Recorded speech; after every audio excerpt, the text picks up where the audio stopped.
අයිබෝන් හැමෝටම අද ඔබට කලින් මම පැවසුවා වගේම පැෂන් වගාව අතර දාපු මුං වලින් පළදාව ඉස්සෙල්ලාම නිලා ගත්තා. සරු අසන්නක් ඇවිල්ලා තියෙන්නේ. මම ඔබට කිව්වා ග්‍රෑම් 100ක් වගේ ප්‍රමාණයක් තමයි වගාව සිදු කළේ. ඇත්තටම මහා වැස්සට කලින්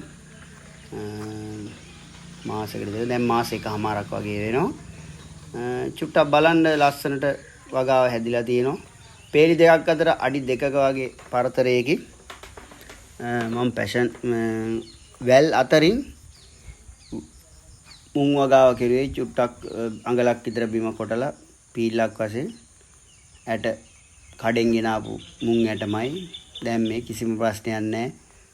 මොකද බොරුවට බීජ වලට වියදම් කරේ නැහැ. මේ හිස් භූමියෙන් ලබාගත්තු අස්වැන්නක්. මම හිතන්නේ ඇත්තටම මම ඔබට කලින් වීඩියෝ එකේ පැවසුවා වගේ එකට 100ක අස්වැන්නක් අනිවාර්යයෙන්ම මුං වගාවෙන් තිබෙනවා. මොකද එක ගහක අනිවාර්යයෙන්ම කරල් 20කට වැඩි ප්‍රමාණයක් හැදෙනවා. ඉතින් එකක අනිවාර්යයෙන්ම ඇට 10ක් විතර තියෙනවා. බලන්න මගේ වගාව.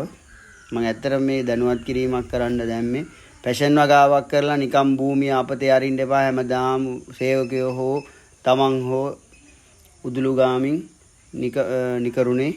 ඉතින් හිස් භූමියට පණ දෙන්න පුළුවන් එකම දේ තමයි මේ යටි වගාවක් වශයෙන් මුං වගා කරන එක. මම හිතන්නේ මේක පුංචි ගසින්ද මම දෙපාරක් හිතුවේ නෑ. අනිවාර්යයෙන් මුං වගා කළා. මොකද අපටම පරිභෝජනය සඳහා හොඳටම දන්නවා මේක පෝෂ්‍යදායී ආහාරයක් වශයෙන් උදෑසන ආහාරයට ගන්න පුළුවන්. කිරිබත් වලටත් සහ තනිකර මුං ඇට තම්බලා පොල් සමග කන්නත් පුළුවන්. ඉතින් මේ වගාව කරද්දී ඔබට කියන්න තියෙන්නේ මට මම නම් වතුර කීප වතාවක් දාන්න සිද්ධ වුණා. මොකද වැස්ස අහුන්නේ නැති හින්දා. නමුත් අපිට කරද්දී විශේෂයෙන්ම ඇට පැල කරලා පොඩ්ඩක් වතුර එක දවසක් වගේ පෙඟෙන්න දාලා ඇට හෝ බීජ තවන් කරා නම් හරියටම හරි. මොකද ඊට පස්සේ පස් අඟල් භාගයක් වගේ වැටෙන්න වහලා තිබ්බනම් අනිවාර්යයෙන්ම දවස් දෙකෙන් පැලවෙනවා. පැලවෙච්ච ගමන් අපිට සති දෙකක් වගේ ගියාන් පස්සේ බීජේ පැලවෙලා කොළ 4ක් 6ක් වගේ දාපු ගමන් අපිට තියෙන්නේ දෙපැත්තෙන් උදළු ගාලා පස් ටික ලං කරන්න. ඊට කලින් ඔබට පුළුවන් නම් මම විශේෂයෙන්ම කරන දේ තමයි ඔබ දන්නවා. මොකද කුකුල් පොහොර තමයි මම පාවිච්චි කරන්නේ. රසායනික පොහොර භාවිතය අවම කරලා තියෙන්නේ. ඉතින් කුකුල් පොහොර සාමාන්‍යයෙන් එක පැලයකට ගිනි පෙට්ටි පියනකින් භාගයක් වගේ වැටෙන ආකාරයට. එහෙම හරියටම බලන්න ඕනේ නැහැ. දිගටම පේලියටම දාගෙන ගිහිල්ලා මුල අයිනට වෙන්න උදළු ගාලා රොඩු පැලෙලා තියෙන තනකොළ පැලත් එක්කම ළඟට කිට්ටු කරා නම් ගහ පෙරලෙන එක වලකිනවා එකක්. අනික මේ තමන්ගේ භූමිය පිරිසිදු වෙනවා. ඊට අමතරව පස් ලං වෙලා පොහොරත් සමග කලවම් වෙලා ගහට හොඳ ශක්තියක් එනවා. ආයෙ වෙන කිසිම පොහොරක් යොදන්න උවමනාවක් නැහැ. ඒක ඇති අස්සනු නෙලලා ඉවර වෙනකම්ම ඒ දාන පොහොර ප්‍රමාණය ඔබට කැමති නම් යූරියා හෝ වෙනත් පොහොරක් භාවිතා කරත් කමන්නේ. මම නම් කවදාවත් ඒ වැඩේ කරන්නේ නැහැ. මොකද අත්දැකීමෙන්ම මම මුං වගා කරනවා. මොකද වෙල්වල හරි මෙන්න මේ වතු වල පාරායිනේ. ඉතින් ඒ සිදු කරන සෑම අවස්ථාවකදීම කුකුල් පොහොර ටිකක් මුල අයිනට දානවා විතරයි කරන්නේ. ඔබට පේනවා ඇති භූමිය තනිකරම බොරළු පොලවක්. ක්ලියර් වෙලා තිබ්බට පොලව නිතරම මාන තනකොළ හැදෙනවා මේ පොළවේ. මොකද වටේම මාන පඳුරු තියෙන නිසා. මගේ ආදරණීය යාළුවන්ට මම නිතරම කියන්නේ වගාවක් කරද්දී අපි තනි වගාවකට පුරු වෙන්න එපා.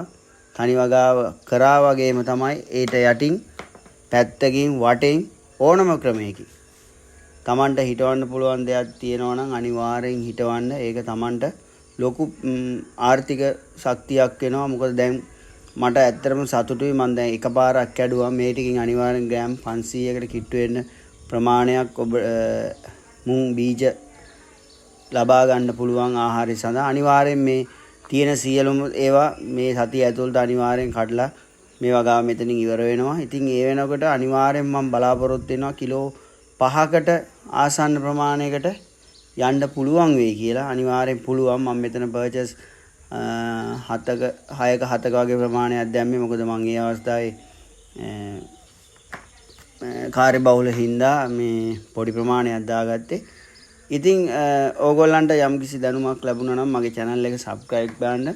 8000කටත් අධික ප්‍රමාණයක් දැන් subscribersලා ඉන්නවා. මට ගොඩක් සතුටුයි. ඕගොල්ලෝගේ උදව්වෙන් ඒ කඩවීමට පැමිණීමට හැකියාව ලැබුණා. ඉතින් අපි බලමු ඉදිරියටත් ඔබට මේ වගේම වගාවක් එක්ක ඔබ හා සම්බන්ධ වෙන්න.